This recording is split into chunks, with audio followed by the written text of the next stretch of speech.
This woman lived in the shadow of dementia for 3 years. The day I sketched this photo was the last day she ever called me by my name, and I realised our relationship would never be the same again. Before dementia, she was loving and kind. Afterwards, she was abusive and sometimes violent. The more I did for her, the less she liked me, screaming at me if I was out of her sight, then sulking and not talking if I sat with her. Had I ever liked her? I asked myself that question countless times, then hated myself for feeling this way. Mum loved her family. Her father was a milkman, while her mother remained at home raising a house full of children. My aunties told me their father was a hard man, but Mum never said a word against him. She said he was good to her because she was well behaved. Mum's life changed the day she met Dad. He was everything she wasn't: confident, cheeky and adventurous. He was also confident enough to defy my grandfather's wishes not to marry Mum. Together they worked as farmhands and began their own family. Mum was a talented seamstress, bookkeeper and hard worker.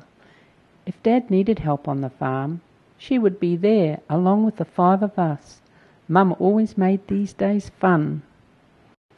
Mum could not have been prouder at Maureen's wedding, with 4 generations in the wedding party. The first 2 of her 13 grandchildren had been born, and she loved her role as wife, daughter-in-law, mother and grandmother. It was obvious to all my marriage was going to be a disaster, but the wedding went ahead and Mum was determined nothing would spoil my day.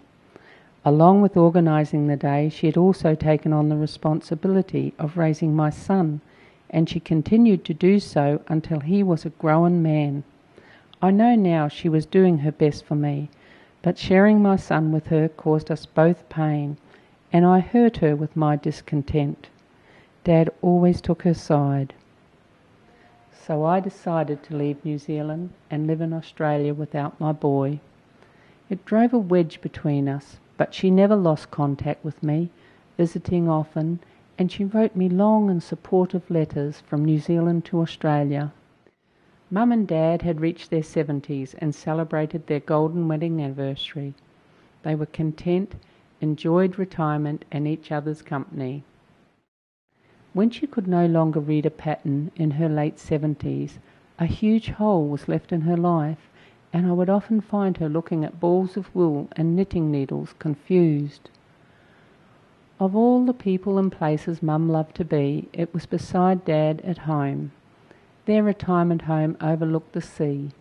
Dad died 58 years after they had married, and when the family decided she could not live at home alone, with her memory gone, her safety at risk, I brought her to Australia to live with me. I am privileged to say this was my mother, a woman who gave so much, took so little, and deserved a happy ending.